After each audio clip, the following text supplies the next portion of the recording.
Bonjour, je voudrais raconter dans cette vidéo la vie, mais aussi le martyre du bienheureux Benoît d'Assois. C'est un habitant de l'Amérique du Sud, un pays qui est pratiquement à 80% chrétien. Et pourtant, il a pu être martyrisé pour le Christ et on peut dire que son histoire manifeste d'abord ce que c'est que le culte animiste qui règne encore en Afrique et en particulier en Afrique du Sud, sur lequel est venu s'implanter l'Évangile, mais pas forcément encore tout à fait profondément. Il faut du temps, évidemment, pour qu'une population se débarrasse complètement des anciennes superstitions. Et ces anciennes superstitions, elles sont très partagées, y compris dans la plupart des pays africains.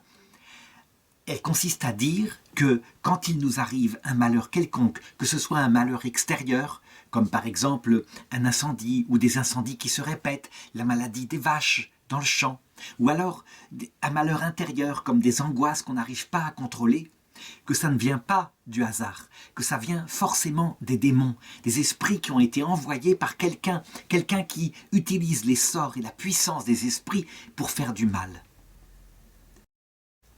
En réalité, pour l'Église catholique, ça peut effectivement parfois se produire.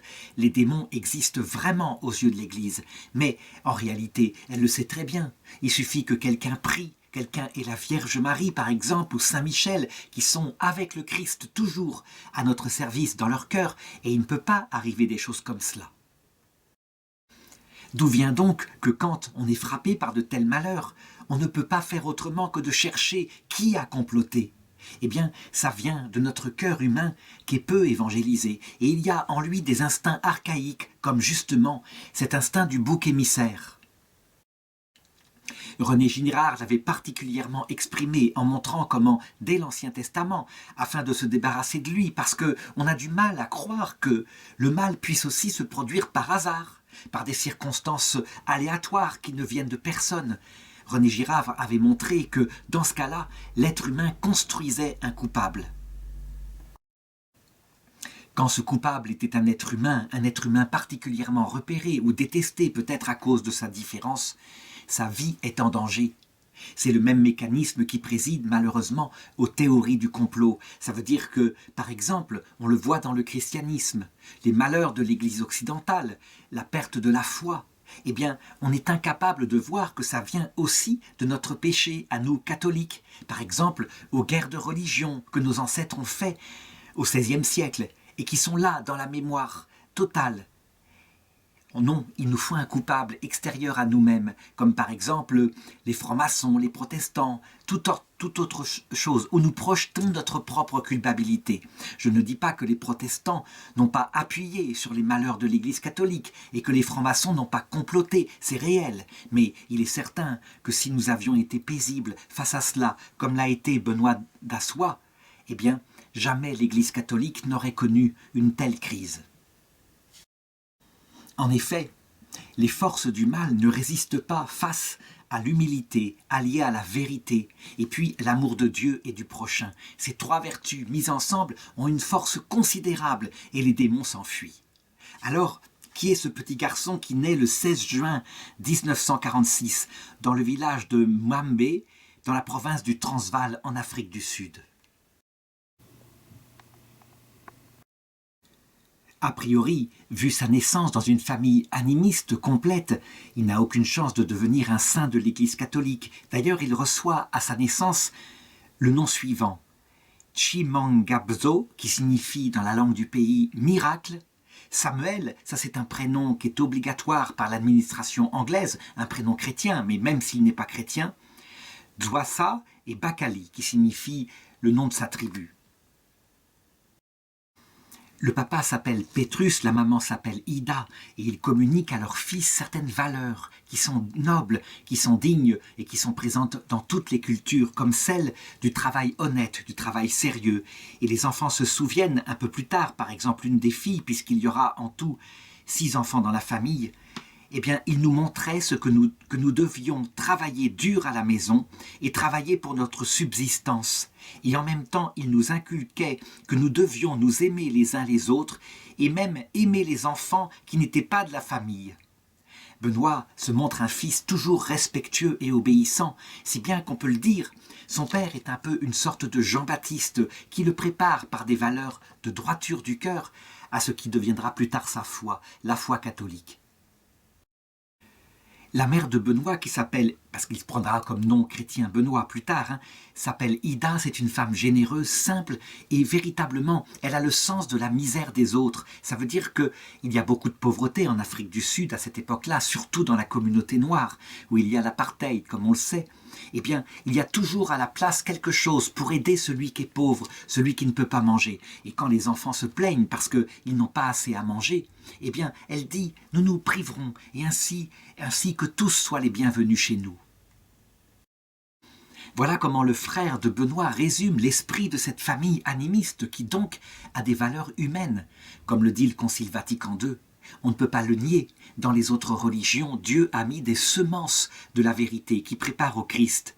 Donc le frère dit que tous soient les bienvenus, et si nous n'avions pas assez de lits, nous sortirions des nôtres pour les céder aux hôtes et dormir par terre.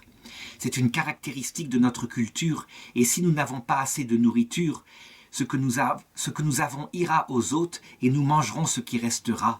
Dans notre culture, les hôtes mangent en premier. Donc on le voit, même s'il y a des grandes valeurs humaines présentes dedans, comme disait Jésus, les païens eux-mêmes le font. Il y a aussi toute une métaphysique du sens de la vie qui préside aux choses. Et donc, comme on ne sait pas d'où viennent les causes des choses, les maladies, etc., eh bien on les attribue à des forces surnaturelles qui peuvent être extrêmement dangereuses et auxquelles on doit se soumettre par diverses pratiques. Mais il y a aussi des choses bonnes, comme par exemple la certitude que toutes les réalités sont emplies d'un esprit créé par Dieu et que les morts, lorsqu'ils passent dans l'autre monde, sont bien vivants, qu'il faut d'ailleurs les honorer, afin qu'ils ne viennent pas se venger en procurant du malheur à la famille. Cette idée de la survie des âmes après la mort, c'est quelque chose que le catholicisme accepte tout à fait. Je veux dire qu'il n'y a aucun problème. On peut même dire que la fête des âmes du purgatoire, ou plutôt leur commémoration qui a lieu chaque année, le 2 novembre, c'est une fête qui vient d'une religion qui est celle-ci. Elle vient du paganisme d'Irlande au début de l'Église, vers le 5e, 6e siècle, et elle s'est transmise au reste de l'Église. La certitude que certaines âmes, effectivement, sont encore en train de vivre sur cette terre et qu'il faut les aider à aller dans l'autre monde auprès de Jésus-Christ. Ceci, on en garde la trace aussi dans l'Évangile, quand saint Paul, par exemple, dit « Mais comment, si les âmes ne survivent pas, comment expliquez-vous que certains se fassent baptiser pour les morts ?» On ne sait plus très exactement à quoi correspond cette pratique que cite saint Paul, mais ce qui est certain, c'est qu'elle est le reste, ou plutôt la part gardée par le catholicisme de la communion des saints. Ça veut dire qu'on peut véritablement aider ceux qu'on aime et qui sont de passage dans l'autre monde. N'empêche que le petit Benoît, qui ne s'appelle pas encore comme cela, ne connaît pas ce que je viens de dire et n'a pas d'harmonie dans les causes ainsi. Il suit sa première scolarité en 1957, alors que jusqu'ici, il aidait son père à garder les troupeaux. Et donc son père arrive à le mettre dans une école primaire. Ensuite, de 1962 à 1965, donc jusqu'à l'âge de 19 ans, il étudie dans une autre école qui est gérée par l'Armée du Salut, qui est une organisation protestante. Et puis, il achève son cursus scolaire dans une école supérieure en 1968, où il reçoit une formation spécifique pour devenir professeur, ou plutôt instituteur, en 1970, c'est-à-dire à l'âge de 24 ans. Et alors, pendant toutes ces années de scolarité, il est soutenu par son oncle qui s'appelle Frank Gundula, qui travaille à Johannesburg. Et c'est là qu'il va découvrir la foi catholique. En effet, cet écolier, il entre en contact avec un ami catholique qui lui parle de la foi catholique, de ce qu'elle explique, du sens qu'elle donne à la vie.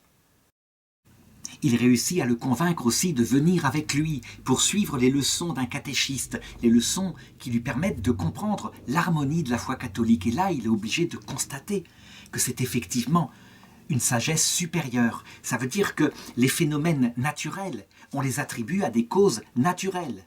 Évidemment, par exemple, s'il arrive un éclair qui tombe sur une maison, c'est le hasard d'abord qui l'a produit. Et on sait très bien que Dieu, qui est le maître de tout et du hasard, l'a permis, parce que Dieu est la cause première. Mais il faut d'abord être capable de chercher la cause naturelle dans les phénomènes. De même, il entend parler, dans le catéchisme, du fait que Dieu n'est pas quelqu'un de terrible, quelqu'un qui serait là prêt à bondir sur les hommes qui n'ont pas fait le bon geste au bon moment, mais qu'il est mort sur la croix et qu'il s'est fait homme. C'est véritablement quelque chose qui change tout, parce que s'il est bon, alors, dans ce cas-là, il ne peut pas être un être sombre et inquiétant, qui passe sa vie à regarder si les hommes n'ont pas commis quelque indélicatesse particulière. Non, il est plein de miséricorde et d'écoute. Il entend parler de l'harmonie de tout cela, la raison de notre place sur terre, à quoi sert cette vie et ce qu'il se passe dans l'autre monde. Et tout devient clair à la lumière en particulier de l'enseignement des prêtres sur le purgatoire. Et justement, les prêtres qui sont là, qui officient, sont des prêtres catholiques irlandais, dont le père Augustin O'Brien.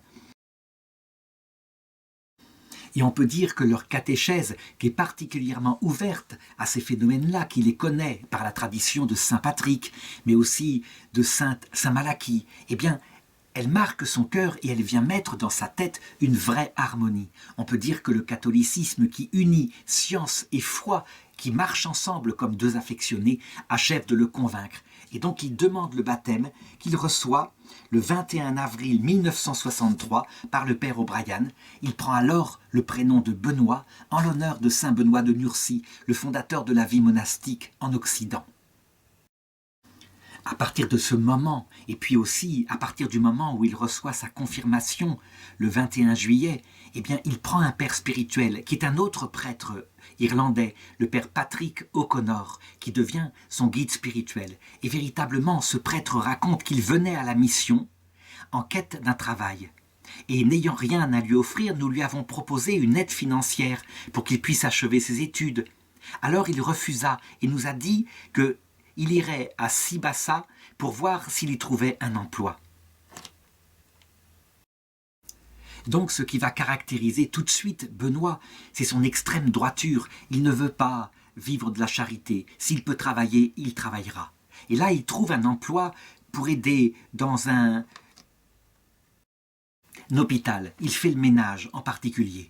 Seulement, à un moment donné, ceux qui sont là découvrent qu'il est catholique et qu'il prie, et que c'est un fervent catholique. Alors, ils commencent à faire sur lui du chantage et ils exigent qu'il quitte sa foi catholique pour adhérer à leur propre religion, qui est une forme du protestantisme.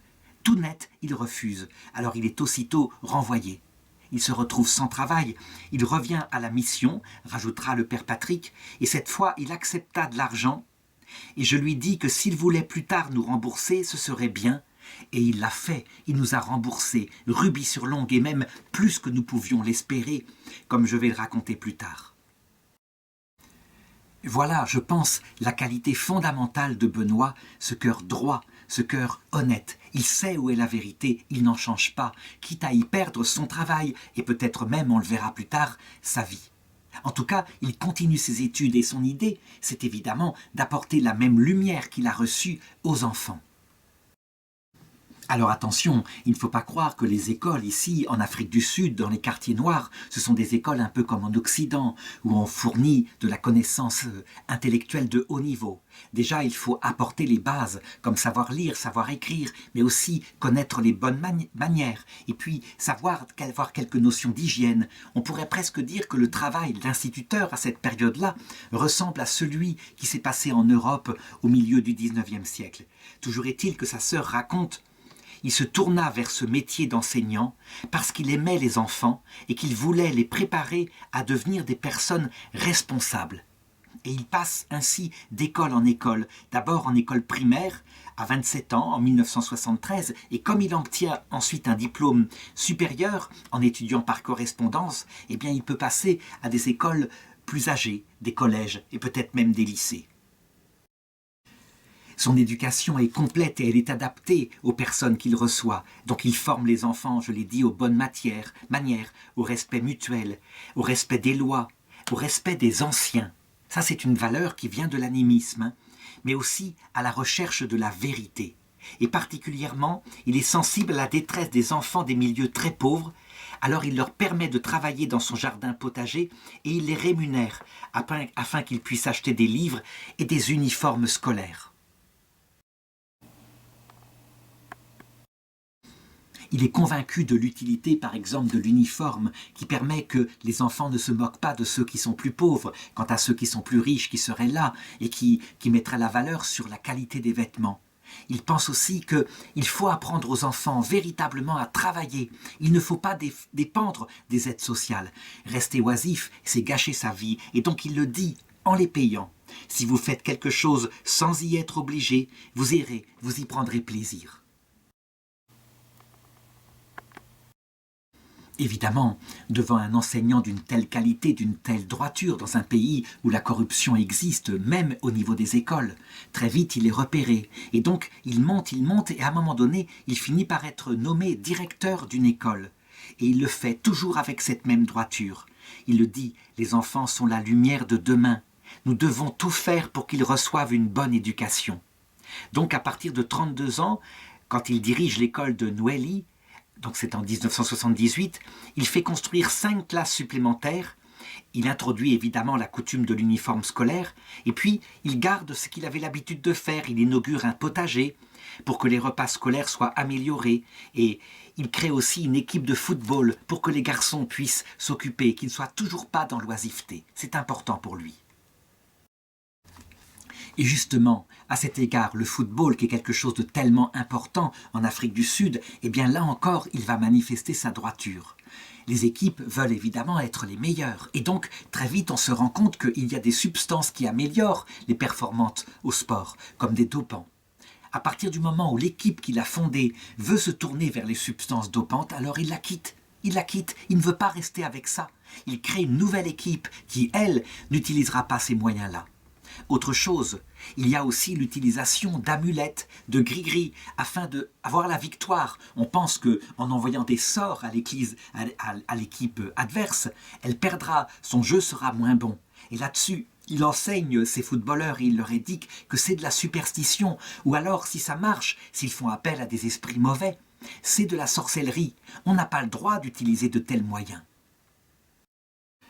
Cet exemple d'intelligence qui attribue à la cause ce qu'elle peut faire. Un gris-gris ne peut rien faire. Nous le savons, nous portons des médailles et des croix, mais nous savons que ce n'est pas la médaille et la croix en elles-mêmes qui nous donnent le succès, c'est la protection de Dieu. Eh bien, il enseigne ça aux enfants.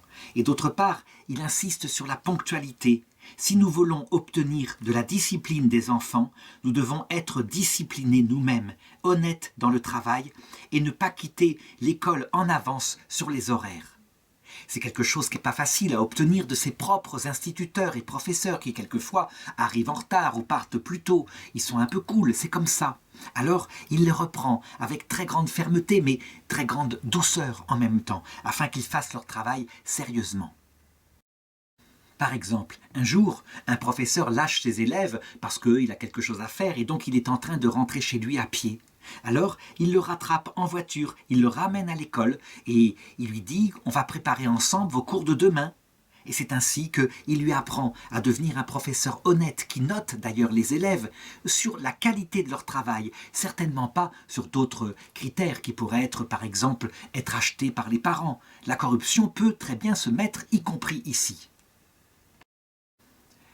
Sa qualité de directeur d'école finit par être connue partout et il devient membre de l'Union des professeurs du Transvaal. Il en est même élu secrétaire de la branche locale. Et là, on le voit qui agit comme un chrétien fervent. Il commence toujours les réunions par une prière, quitte à la faire tout seul si personne n'y est disposé. Et il ne rougit pas du tout de se conduire en public tout à fait conformément à sa foi. Donc il ne cache pas sa foi catholique, il ne cherche pas non plus à l'imposer, il est simplement ce qu'il est. Je voudrais parler maintenant de quelque chose qui manifeste quel est son cœur. C'est quelque chose d'absolument, me semble-t-il, extraordinaire. C'est son rapport avec son épouse. Il se marie donc en 1974, après la mort de son père. Il épouse Shadi Evelyn Monaille, qui d'ailleurs n'est décédée qu'en 2008. Il a donc 28 ans quand il l'épouse. Et les gens voient que son comportement par rapport à elle n'a rien à voir avec celui qui se pratique dans la région. Il la respecte, il participe aux tâches ménagères. Il fait la moitié des tâches, il exige de le faire. Il estime que on doit se comporter avec son épouse dans une relation d'amour, d'égalité. D'habitude, quand il faut aller chercher de l'eau à la rivière, évidemment, ce sont les femmes qui s'en chargent, qui portent la cruche, par exemple, sur la tête ou sur l'épaule. Eh bien, non, il y va lui-même. Il ne veut pas imposer à sa femme un tel travail, d'autant plus qu'elle lui va lui donner 8 enfants. C'est une famille qui est élevée profondément dans la foi catholique. Ce qui est étonnant aussi, c'est la manière dont il élève ses filles et ses garçons. Il le fait exactement de la même façon. Ça veut dire que pour lui, un garçon, il n'est pas un petit être qui a tous les droits, qui doit pouvoir, par exemple, abuser d'une jeune fille quand il est adolescent. Loin de là. On doit avoir le même comportement, respectueux. Le corps n'est pas fait pour n'importe quoi. C'est le temple de l'Esprit Saint. Et on doit respecter celle qu'on aimera plus tard, qui sera sa femme. Il enseigne à ses enfants ce sens de l'honneur, garçon comme fille. Et c'est quelque chose de spécial dans ce pays, tout de même, où le machisme triomphe habituellement. C'est donc du concret, parce qu'on se moque de lui, évidemment. Un homme qui fait le travail des femmes comme ça, c'est ridicule dans la région. Eh bien, il continue, et ce n'est pas seulement théorique.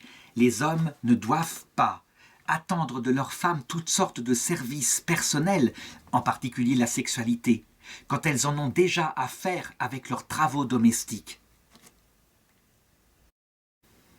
Et puis, parallèlement, il met toute son énergie pour sa famille. C'est lui qui, de ses mains, par exemple, va construire la maison familiale où ils vont habiter. Et son aîné se souvient. Il m'emmena un jour en voiture à l'école Saint-Brendan et nous avons eu une longue conversation. Puis nous avons prié ensemble et nous nous sommes embrassés. Les gens du secteur, les gens qui sont par exemple encore de culture animiste sont là, qui regardent cette espèce d'ovni avec ce comportement qui pourtant leur fait honte parce que les femmes au contraire ont tendance à l'admirer. Et certains se demandent s'il n'est pas ensorcelé. En réalité, il est possédé par l'esprit de Jésus, l'amour de Dieu, l'amour du prochain, parce que la source de cette vie chrétienne courageuse et droite, c'est sa prière. Il nous enseignait le rosaire, dira un de ses enfants. Il lisait avec nous la Bible, il nous disait comment suivre la messe. Il nous encourageait à participer aux activités de la paroisse pour les jeunes et nous prions en famille. Et puis, la belle-sœur de Benoît se souvient. Ce que j'ai vu des relations entre les membres de sa famille était exemplaire. Les enfants étaient éduqués à ne pas manger avant le bénédicité et à dire les grâces après le repas, à prier le matin en se levant et le soir au coucher. Un catéchiste du village a eu le privilège d'être reçu chez les Dassois et il raconte « Avant d'aller se coucher, la famille se rassembla, le père lut un passage de la Bible, puis tous chantèrent et nous avons récité l'acte de contrition, le pater, l'Ave. Benoît et Evelyne ont transmis la foi à leurs enfants. C'était pour eux une responsabilité dont ils ne voulaient se décharger sur personne. » Il parle peu de sa foi, mais qu'est-ce qu'il la montre? Et les gens sont surpris, les gens sont véritablement intéressés, et presque son exemple devient un modèle.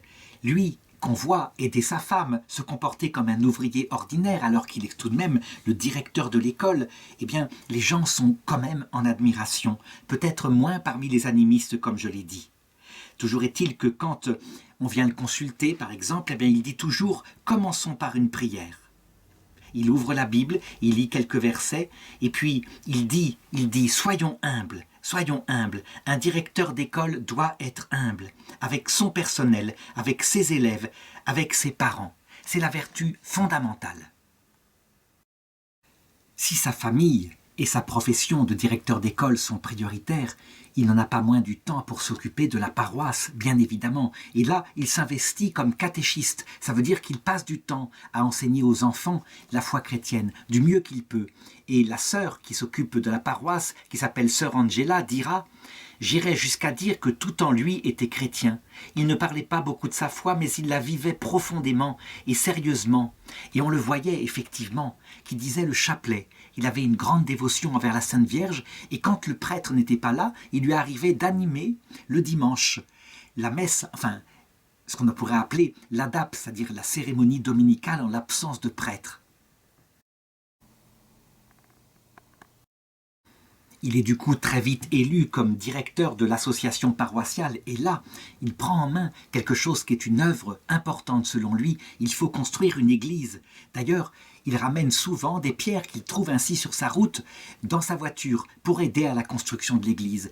Et son aide ainsi bénévole attire d'autres bonnes volontés. Donc des jeunes décident de travailler aussi à la construction de ce bâtiment. Ça lui sera d'ailleurs reproché par certains qui diront « Mais tout de même, où trouvait-il le temps de faire tout cela? Est-ce qu'il n'aurait pas dû mettre en priorité la construction de sa maison qui n'était pas achevée, alors qu'on le voyait apporter des matériaux pour l'église ?» En réalité, sa femme ne lui fera jamais ce reproche-là, bien au contraire. Elle le sait, il met les priorités là où elles sont. Un peu comme le roi David, qui aurait voulu construire le temple à Dieu avant de construire un propre palais qu'il avait fait sur la montagne de Sion. Alors, au-delà de ce temple matériel, il y a le temple des familles, et pour lui c'est fondamental. Quand par exemple il y a une querelle ou un divorce qui est en train de se faire dans une famille qui est proche de lui, il commence par réunir sa propre famille, et ensemble on prie pour que les anges gardiens viennent aider.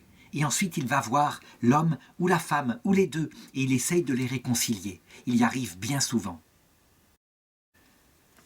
Il reste une autre communauté dont il va faire partie, c'est la communauté traditionnelle du village. Ça veut dire une institution très ancienne, aussi ancienne que le pays, chez les Africains, et qui consiste évidemment à se réunir ensemble pour prendre des décisions au niveau de la communauté locale. Ici, il y a de toutes sortes de gens, ce n'est pas quelque chose de catholique. Il y a beaucoup d'animistes en particulier qui lui reprochent sa foi catholique. Parce que quelque part, comme on est en conflit avec les Blancs qui sont protestants, on a l'impression que quelque part il est collaborateur avec les envahisseurs, ceux qui se sont emparés du pays il y a quelques centaines d'années. Donc, sous ce rapport-là, on ne peut pas empêcher les animistes, ceux qui pratiquent la sorcellerie, de le critiquer par derrière, de regarder même le succès de son potager comme venant d'un espèce de culte à un esprit supérieur peut-être qu'il fait, ou à de la sorcellerie. Et donc, on pense que sous un abord comme ça gentil, ceux qui le jalousent disent que, en fait, il est capable de lancer des sorts en se servant de l'esprit supérieur qui l'anime. C'est ce que je disais au début. Je disais que le moindre malheur qui pourrait arriver ainsi à la communauté animiste, eh bien, par ce mécanisme de projection sur l'autre, Benoît pourrait subir une accusation. Il pourrait être accusé de pratiquer le complot, la sorcellerie contre les anciens adeptes de sa religion. Or voilà que durant novembre 1989 et janvier 1990, là on est en plein été, c'est un été très chaud puisque nous sommes dans l'hémisphère sud, eh bien la foudre s'abat sur le village et incendie plusieurs maisons. Et évidemment, les gens, quand ils constatent cette catastrophe, ils commencent à penser et à se dire « Qui a pu nous envoyer ainsi un sort ? Il y a quelqu'un qui nous veut du mal. » Et certains commencent à regarder vers Benoît, cette espèce de sorcier chrétien-là, si différent d'eux. En tout cas, dans le conseil traditionnel, on décide de dire « Il y a manifestement quelqu'un qui nous envoie des sorts, et donc il faut qu'on consulte un sorcier réputé pour qu'il puisse nous dire qui a fait cela, qui a envoyé la foudre sur le village. » Et donc on vote une cotisation pour payer la venue de ce chaman, de ce sorcier. Et lui, Benoît il est là, il refuse absolument de payer quoi que ce soit. Ce qui va commencer à augmenter la suspicion sur lui, en se disant peut-être qu'il ne paye pas parce que c'est lui le coupable. Lui, durant le conseil, il proteste de son innocence et il dit « Mais ce n'est pas ça du tout, je refuse de payer parce que vous cherchez une cause qui n'est pas la bonne cause. Les éclairs, ils sont venus de l'orage, c'est une cause naturelle, c'est un phénomène météorologique, et donc vous devez prémunir vos maisons d'une autre façon. » Il parle par exemple de construire une sorte de paratonnerre, quelque chose comme cela qui attirerait la foudre. Et on ne le croit pas, d'autant plus que le 25 janvier 1990, un orage particulièrement violent se développe de nouveau et frappe à nouveau plusieurs maisons du village, incendie des huttes. Donc le 28 janvier 1990, le chef du village convoque à nouveau son conseil et dit « Non, nous devons maintenant absolument consulter les sorciers, savoir ce qu'il se passe. C'est trop, il y a un sort qui nous a été lancé. » Lui, il n'est pas là. Et quand il arrive à la réunion, eh bien, il refuse une fois de plus de donner la somme nécessaire pour se cotiser. Et donc, à nouveau, il attire la suspicion de plus en plus forte sur lui. Il sent bien qu'il y a comme une cabale qui se fait par derrière lui, et donc il passe beaucoup de temps en prière à cette période-là. Toujours est-il qu'il continue à vivre et à rendre service comme il le peut. Par exemple, le 2 février, c'est le jour de la fête de la présentation de Jésus au temple. Eh bien, il conduit en voiture, parce qu'il a une voiture comme directeur d'école, sa belle-sœur avec son bébé malade chez le médecin. Et au retour, il voit un jeune homme qui est chargé d'un gros sac, alors il le charge dans sa voiture pour lui éviter de faire un tel effort, et il le ramène chez lui. Et ensuite, eh bien, il se dirige vers son propre village, toujours en voiture. La nuit est en train de tomber, il a perdu beaucoup de temps. Ce qu'il ne sait pas, c'est que des jeunes du village, des jeunes qui sont animistes, ont décidé de le punir parce qu'ils estiment que c'est lui le responsable des malheurs. Et donc, ils ont mis sur la route des cailloux et des troncs d'arbres. Il arrive, la route est bloquée, il descend de sa voiture pour essayer de dégager la route. Et aussitôt, voilà que des jeunes gens sortent du côté et se dirigent vers lui et commencent à le frapper. Lui, aussitôt, il se sauve, il essaye de se réfugier dans une maison afin de protéger sa vie. Il est déjà en partie ensanglanté. Et les jeunes sont là, qui menacent, qui disent « Si tu ne sors pas maintenant, on va mettre le feu à la maison !» Et pour lui, ça serait quelque chose de catastrophique, cette maison appartient à quelqu'un, il ne peut pas risquer qu'elle soit incendiée. Alors il accepte de sortir. Il leur parle, il essaye de les calmer, il les supplie de l'épargner, c'est un père de famille. Mais eux, manifestement, ils ont décidé de tuer ce sorcier, dont ils estiment que la culpabilité ne s'arrêtera que par sa mort. Alors il leur demande quelques instants. Il veut se mettre à genoux et se préparer à la rencontre du Seigneur. Un jeune homme le frappe violemment par derrière avec son gourdin et il lui brise la tête. Il s'écroule sur le sol, un autre verse sur lui de l'eau bouillante, sans doute dans un rituel particulier pour que son esprit ne vienne pas les déranger et les hanter.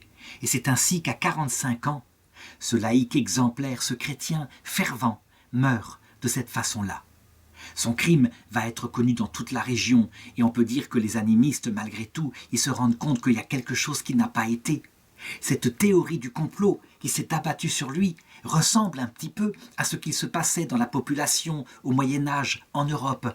Lorsque la peste frappait le peuple, eh bien, on avait tendance à en accuser les Juifs parce qu'ils étaient différents. Et bien des papes, les papes d'Avignon en particulier, protestèrent contre cette espèce de mécanique qui est dans la tête humaine. Mais rien ne peut l'arrêter, elle revient sans cesse.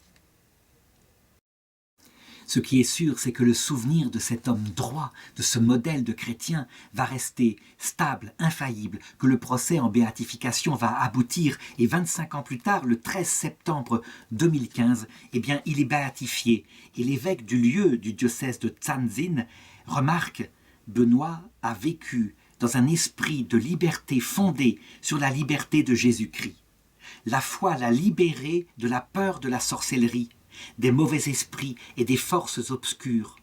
En vérité, sa vie et sa mort témoignent que la sorcellerie et toute forme de divination n'ont aucun sens et sont un fardeau qui asservit l'esprit humain, souvent conditionné par la peur et par l'ignorance. » Il est un exemple profond, un exemple de civilisation qui peut s'étendre ainsi en Afrique du Sud, mais aussi dans le reste de l'Afrique noire, où ces pratiques sont encore fréquentes. Et on peut dire que le catholicisme, en apportant d'un côté la science, ça veut dire l'observation de la nature selon tout ce qu'elle est, selon la règle de saint Thomas d'Aquin, le maître de la connaissance étant le réel. Donc les causes naturelles sont cherchées en premier. En y alliant la foi, ça veut dire en ne niant pas les forces surnaturelles, l'existence des esprits, la survie des esprits dans l'autre monde, et même l'existence des démons, mais en sachant exactement qui ils sont, qu'ils n'ont aucune puissance devant à la fois le réalisme, qui sait discerner quand ils ne sont pas là, et d'autre part, lorsqu'ils sont là, face à Jésus-Christ, aux saints, aux anges, la Vierge Marie en particulier, lorsque ces deux pôles que sont le réalisme de la science qu'il avait, lui, comme instituteur, et d'autre part une foi formée intelligemment dans la fidélité à la tradition de l'Église, alors les démons s'enfuient.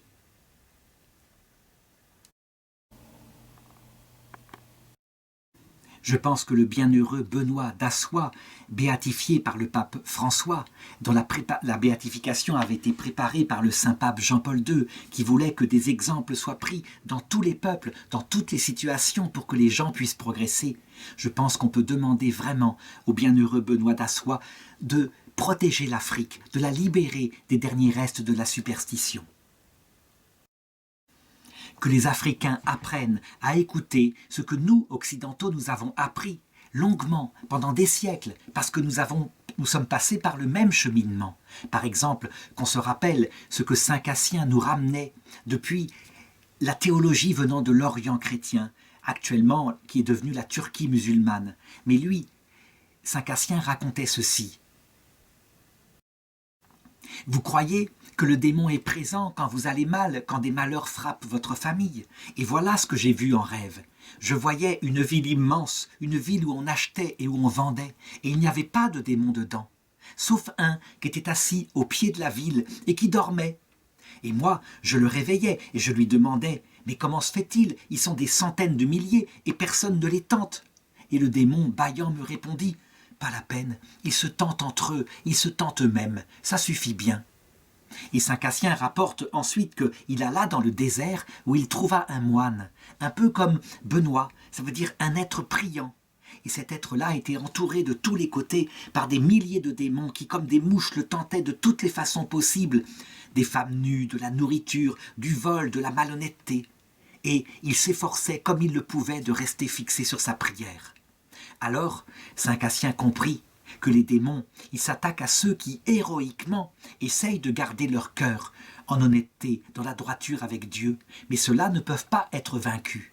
Et donc, s'il a été tué, Saint Benoît d'Assois, il a été tué physiquement, il est vivant pour l'éternité, et personne ne peut retirer la protection quand on l'invoque. Il chasse les démons, il est avec le Christ.